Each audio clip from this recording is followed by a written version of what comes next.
حضرت موسیٰ کے مخالف ہو گئے. اور حضرت موسیٰ کے دور میں ایک شخص ولی کامل، اس کا بلعم باعور آتا ہے. یہ انسان ایسا تھا کہ جس کے لیے کوئی دعا کر دے تو اللہ کی بارگاہ میں اس کی دعا قبول ہو جائے، اور اگر کسی کے لیے بد دعا کر دے تو اس کی بد دعا بھی اللہ کی بارگاہ میں قبول ہو جائے. اللہ اکبر. کچھ لوگ بلعم باعور کے پاس آئے اور کہنے لگے، اے بلعم باعور، حضرت موسیٰ علیہ نبینا علیہ الصلوۃ والتسلیم اپنے دین کی تبلیغ کر رہے ہیں، ان کے ساتھ میں بڑی جماعت ہوتی چلی جا رہی ہے، ہمارا دین ختم ہوتا چلا جا رہا ہے. اللہ اکبر. وہ کہنے لگے، اے بلعم باعور، تو حضرت موسیٰ کے لیے بد دعا کر دینا، حضرت موسیٰ کے ماننے والوں کے خلاف بد دعا کر دینا، تیری بد دعا قبول ہو جایا کرتی ہے. جب بلعم باعور نے سنا کہ یہ حضرت موسیٰ کے خلاف بد دعا کرانے کے لیے آئے ہیں تو کہنے لگا کہ حضرت موسیٰ بڑے اولو العزم پیغمبر ہیں، بڑے عالی مرتبت پیغمبر ہیں، میں ان کی شان میں گستاخی نہیں کر سکتا. لیکن وہ لوگ کہنے لگے، یہ بلعم باعور، ہم تجھے انعام و اکرام دے دیں گے، اگر تو چاہے تجھے حکومت عطا کر دی جائے گی، اگر تو چاہے تجھے مال و نوال عطا کر دیا جائے گا، تجھے مال و زر دے دیا جائے گا، تجھے سونا چاندی دے دیا جائے گا، زمین و جائیداد دے دی جائے گی. جب اس کے سامنے لالچ رکھ دیا گیا تو وہ لالچ میں آ گیا اور کہنے لگا، ٹھیک ہے، مجھے انعام و اکرام دیا جائے گا، مجھے جود و نوال دیا جائے گا، حکومت عطا کر دی جائے گی. تو اس نے کہا، چلو میں حضرت موسیٰ کے خلاف دعا کرنے کے لیے تیار ہوں. اللہ اکبر. حضرت موسیٰ کے خلاف دعا کرنے کے لیے ایک چٹیل میدان میں ٹیلے پر اس کو کھڑا کر دیا گیا، اور حضرت موسیٰ کے مخالفین وہاں پر موجود. بلعم باعور حضرت موسیٰ کے خلاف دعا کرنا چاہتا ہے اور وہاں موجود لوگ سنتے ہیں، تو وہ حضرت موسیٰ کے لیے بد دعا کر رہا تھا، ہلاک ہونے کی دعا کر رہا تھا. لیکن اللہ پاک نے دنیا ہی کے اندر اس کو ایسا عذاب عطا فرمایا، ایسا عذاب عطا فرمایا کہ جب وہ حضرت موسیٰ کا نام لیا کرتا تھا تو خود اس کی زبان سے اپنا نام نکل جایا کرتا تھا. نام حضرت موسیٰ کا، لیکن زبان پر اس کا خود نام آ رہا ہے. اور جب وہ حضرت موسیٰ کے چاہنے والوں کے لیے، آپ کے پروانے مستانوں کے لیے جب وہ بد دعا کر رہا تھا تو اس وقت حضرت موسیٰ کے مخالفین کا نام آنے لگا. تو جتنے لوگ وہاں پر موجود تھے سب کہنے لگے، اے بلعم باعور، ہم نے تجھے حضرت موسیٰ کے چاہنے والوں کے خلاف بد دعا کرنے کے لیے بلایا ہے، یہ تو ہمارا نام کہاں لے رہا ہے، تو ہمارے لیے بد دعا کر رہا ہے. تو بلعم باعور نے کہا تھا، میں نام تو موسیٰ کا لیتا ہوں لیکن میرا نکلتا ہے، اور نام میں موسیٰ کے چاہنے والوں کا لیتا ہوں، تمہارا نکلا ہے. دنیا میں اس کو یہ عذاب دیا کہ اس کی زبان کتے کی طرح باہر نکل آئی. ہر وقت اس کی زبان باہر رہتی تھی، جس طریقے سے کتا اپنی زبان کو باہر لٹکا دیا کرتا ہے، اس بلعم باعور کی بھی زبان باہر رہنے لگی. اللہ اکبر. مفسرین فرماتے ہیں کہ حضرت موسیٰ علیہ نبینا علیہ الصلوۃ والتسلیم کی شان میں گستاخی کرنے کی وجہ سے، ایک اللہ کے نبی کی شان میں گستاخی کرنے کی وجہ سے اللہ پاک نے اس کو دنیا میں تو یہ عذاب دے دیا کہ اس کی زبان کتے کی طرح لمبی اور باہر ہو گئی تھی. لیکن اس کے لیے جو آخرت میں عذاب دیا جائے گا اس کے تعلق سے فرمایا کہ اصحاب کہف کا جو کتا تھا وہ اصحاب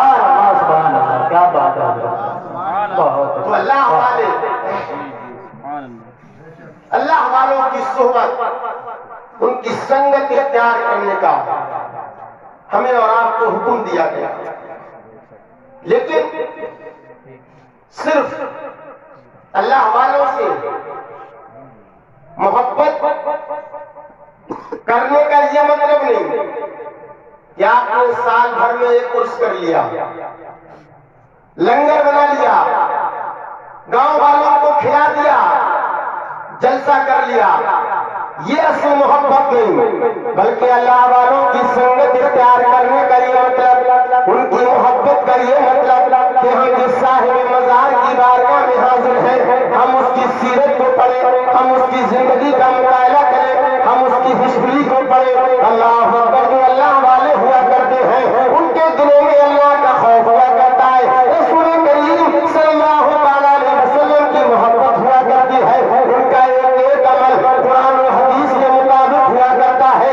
اللہ اکبر، وہ مصطفیٰ کی سنتوں پر عمل کرنے والے ہوا کرتے ہیں۔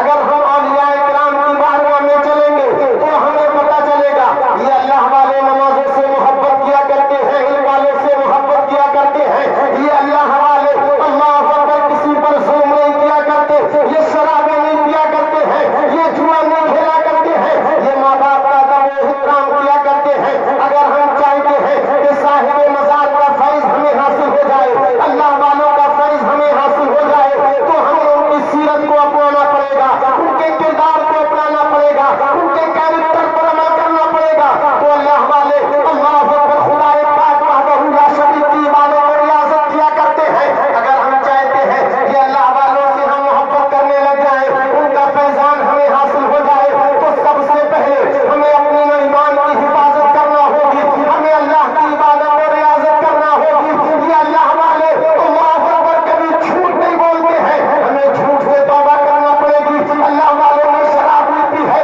ہمیں شراب سے توبہ کرنا پڑے گی۔ اللہ والوں کی سنت اختیار کرنے کا یہ مطلب ہے کہ ہم ان کے نقش قدم پر چلے، ہم ان کی اتباع و پیروی کریں۔ واہ واہ واہ، سبحان اللہ، حضرت کیا بات ہے۔ اللہ پاک نے فرمایا تھا کہ اللہ سے ڈرو، اللہ سے ڈرو۔ اب اللہ پاک نے ایک اور آیت کریمہ کے اندر ارشاد فرمایا، اللہ فرماتا قوا انفسکم واہلیکم نارا، اے لوگوں تم اپنے آپ کو اور اپنے گھر والوں کو جہنم کی آگ سے بچاؤ، وقودها الناس والحجارہ، کہ جس جہنم کی آگ کا ایندھن انسان اور پتھر ہے۔ فرمایا کہ جہنم کی آگ سے بچاؤ۔ اب یہ جہنم کی آگ کیا ہے؟ حضرت آدم والا نبینا علیہ الصلوۃ والتسلیم کو جب اللہ پاک نے جنت سے دنیا میں اتارا، جب حضرت آدم دنیا کے اندر تشریف لے کر کے آئے، بھوک کی شدت محسوس ہونے لگی، تو حضرت آدم نے کھانا بنانے کی تیاری کی، لیکن اللہ اکبر کھانا کس سے بنایا جاتا؟ تو اللہ کی بارگاہ میں عرض کرنے لگے مولا آگ کا انتظام فرما، تو اللہ پاک نے فرمایا اے حضرت آدم، ابھی حضرت جبریل تمہارے لیے آگ لے کر کے آتے ہیں۔ ادھر حضرت جبریل کو حکم ہو گیا، اے حضرت جبریل جاؤ جہنم کے دروگہ سے جہنم کی آگ لے کر کے آؤ، تاکہ حضرت آدم کھانا بنا سکے۔ حضرت جبریل پہنچ گئے، جہنم کے دروگہ سے کہا اے دروگہ جہنم آگ چاہیے، حضرت آدم کو کھانا تیار کرنا ہے۔ دروگہ جہنم نے کہا کتنی آگ چاہیے؟ حضرت آدم نے کہا ایک کھجور کے برابر، جتنی کھجور ہوتی ہے اتنی آگ چاہیے۔ تو دروغہ جنت نے کہا، دروغہ جہنم نے کہا ایک کھجور کے برابر؟ اگر اتنی آگ دے دی گئی تو زمین و آسمان اور زمین و آسمان کے درمیان جتنی چیزیں ہیں سب جل کر کے خاک ہو جائیں گی، یہ آسمان جل جائیں گے، یہ زمینیں پگھل جائیں گی، یہ پہاڑ پگھل جائیں گے، اس لیے ایک کھجور کے برابر آگ نہیں دی جا سکتی۔ تو حضرت جبریل نے کہا آدھی کھجور کے برابر۔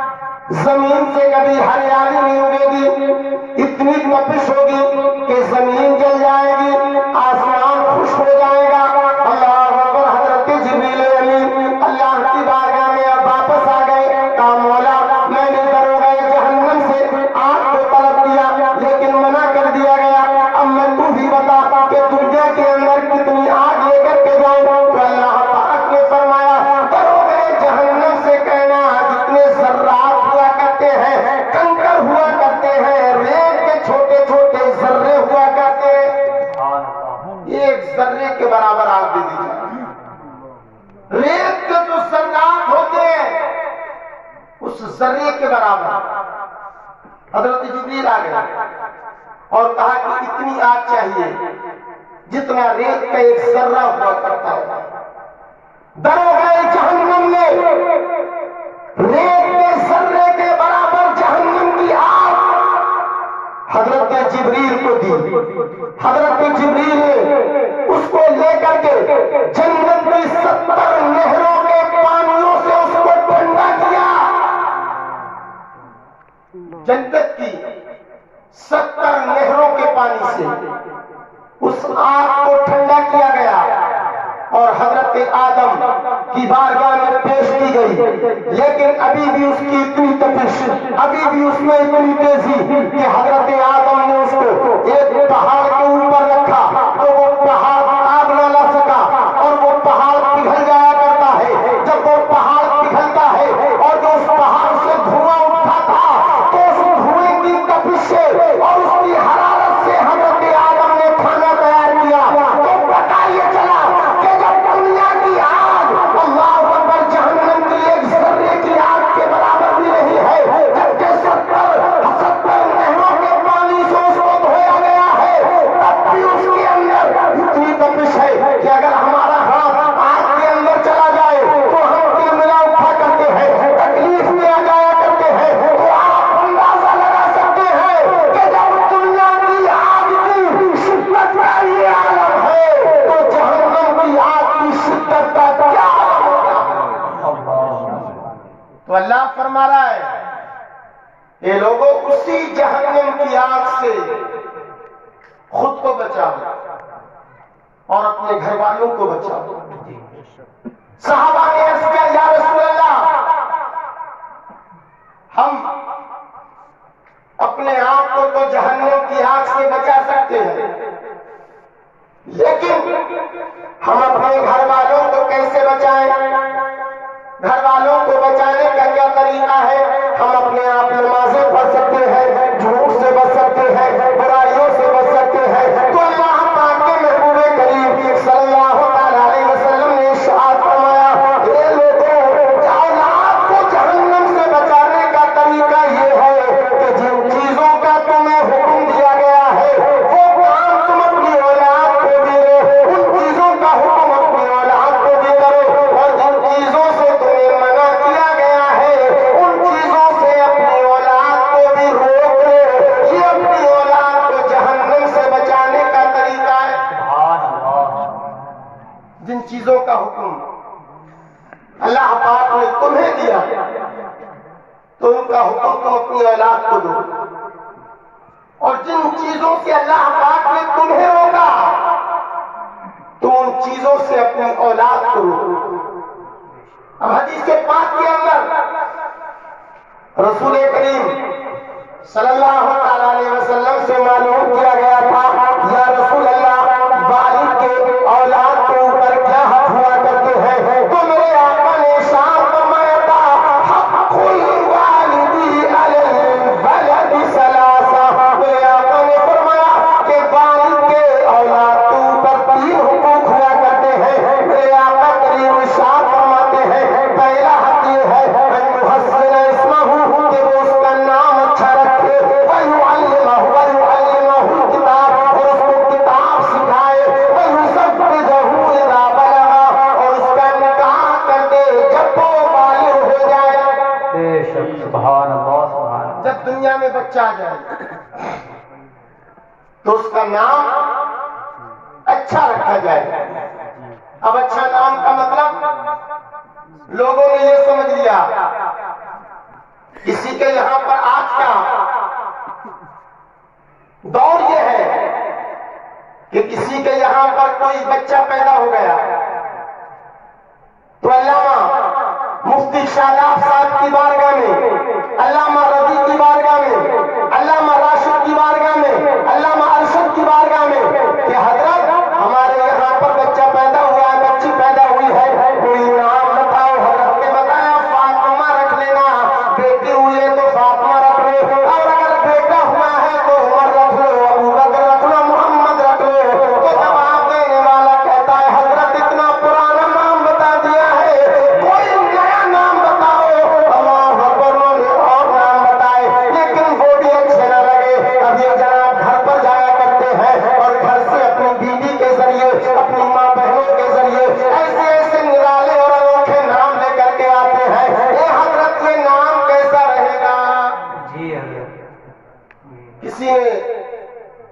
فلم کے اندر کسی کا نام سن لیا، ماں بہنوں نے سیریل کے اندر کسی کے نام سن لیے، اور کچھ نے قرآن عظیم میں شروع کر دیے ڈھونڈنا، کوئی نام مل جائے تو اتفاق سے آیت کریمہ السارقۃ والسارق پہ نظر پڑ گئی تو کہنے لگی سارق کا نام بڑا اچھا ہے۔ اب وہ آیا، حضرت دادی کہہ رہی ہے کہ سارق کا نام رکھ دیا جائے، حضرت نے کہا نہیں، اس کے معنی اچھے نہیں ہیں، اس کے معنی چورنی کے آتے ہیں۔ تو کہا قرآن عظیم میں تو آج یہ عجیب عالمیہ پیدا ہو گیا ہے، نئے نئے نام، نئے نئے انوکھے نام، اللہ اکبر۔ کسی نے اپنے نام فلمی اسٹار پر رکھے، کسی نے اپنے نام گویوں کے نام پر رکھے، کسی نے اپنے بچوں کے نام ایسے نام رکھتے ہیں، اللہ اکبر۔ کسی صحابی کا نام نہیں ملتا ہے، کسی صالحین میں سے کسی کا نام نہیں ملتا ہے، اور بہت ساری جگہوں پر تو گاؤں دیہات میں اگر بچہ بدھ کے دن پیدا ہو گیا تو اس کا نام رکھ دیا بدھو، اور رمضان میں پیدا ہو گیا تو نام رکھ دیا رمضانی، اور جمعے کو پیدا ہو گیا تو جمنی نام رکھ دیا، کسی نے اتواری رکھ دیا۔ اب یہ بتاؤ اگر جنگل میں پیدا ہو جائے تو کیا رکھو گے؟ نام وہ رکھو جو کہ ناموں کے ذریعے قیامت میں پکارا جائے گا، قیامت میں ناموں کے ذریعے۔ تو آپ اپنی اولاد میں اگر بیٹا پیدا ہو جائے تو اس کا نام اصلی نام رکھو محمد، پکارنے والا کسی صحابی کے نام پر رکھو، اس لیے کہ میرے آقا نے فرمایا کہ جس گھر کے اندر محمد نام کا بچہ نہیں ہوتا ہے، اللہ کی رحمتیں اس گھر کے اندر داخل نہیں ہوتی ہیں، بے شک داخل نہیں ہوتی۔ تو ناموں میں، نام رکھنے میں بڑی احتیاط کیجیے۔ فلمی اسٹار کے ناموں پر اپنے نام نہ رکھو، انگریزوں کے ناموں پر اپنے نام نہ رکھو، بلکہ نام اگر رکھنے ہیں تو مصطفیٰ کے ناموں میں سے کوئی نام رکھو، اگر نام ہی رکھنا ہے تو صحابہ کرام کے ناموں سے نام رکھو، تابعین کے ناموں سے نام رکھو، اس لیے کہ جب انسان کا کوئی کسی کے نام پر نام ہوا کرتا ہے تو اس نام کا اثر اس کی ذات پر پڑا کرتا ہے۔ سبحان اللہ، سبحان اللہ، واہ واہ۔ تو اپنے بچوں کے نام رکھنے میں علماء کو زیادہ پریشان نہ کیا، نام اپنے سوچ کر کے آئے ہو اور ایسا لے کر کے آتے ہیں کہ لغت ڈکشنری دیکھو تو اس میں اس کا نام و نشان ہی نہیں ہے۔ اور دوسری بات جو رسول کریم نے فرمائی کہ اولاد کے اوپر باپ کا یہ بھی حق ہے